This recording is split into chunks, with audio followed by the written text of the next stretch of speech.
Meanwhile, President Trump taking on the judges weighing in on his travel ban, denouncing the courts as political yesterday. I don't ever want to call a court biased, so I won't call it biased. And we haven't had a decision yet.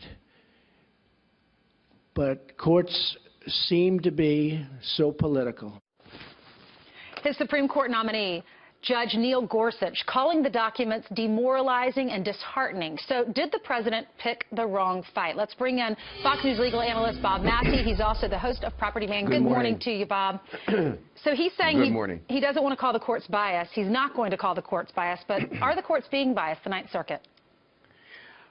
I would prefer, honestly, that the executive branch, whether it be President Trump, Obama, and any other president, sort of stay away from profiling their personal opinion about judges, federal judges or otherwise. And the reason I say that is because we have the separation here of the three branches. And let the lawyers do their job. Let them advocate, Ainsley. But I would prefer it not go that way. I understand the frustration. We as lawyers understand certain things, but the president, stay over there and have your opinion silently. Sometimes you shouldn't say what you're thinking just because. But, you know, I obviously support what he's trying to do, but I like the executive branch to stay very independent as to judges. Well, you know, and you're in the legal business. However, historically, we had Judge Napolitano on. And, you know, going back to Andrew Jackson, he was very critical of the courts. Teddy Roosevelt, critical of the courts. And then you had Barack Obama at that State of the Union a number of years ago, where he actually called out the Supreme Court about Citizens United. And you had one of the justices going, oh, boy. And Donald Trump has said the courts are making decisions on national security. Shouldn't that be up to him and to the advisors and the generals? We definitely know that certain judges legislate from the bench. We know it's been a problem for years. Nobody loves Judge Napolitano more than I do. That guy teaches me more about con law than anybody on the planet.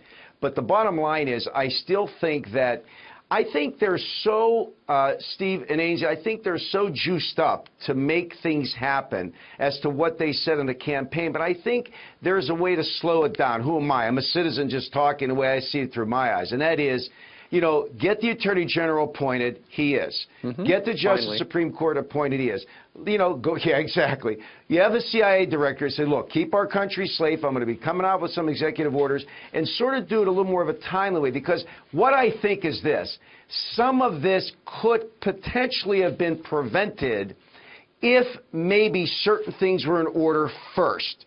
Saying that this is who we have, this is the kind of man he is, this is why he got elected, this is why he is loved by many and obviously disliked by many, but he's our guy, and this is the guy that we have, and he wants to do the things to help protect our country. It's going to be interesting to see what this Ninth Circuit says.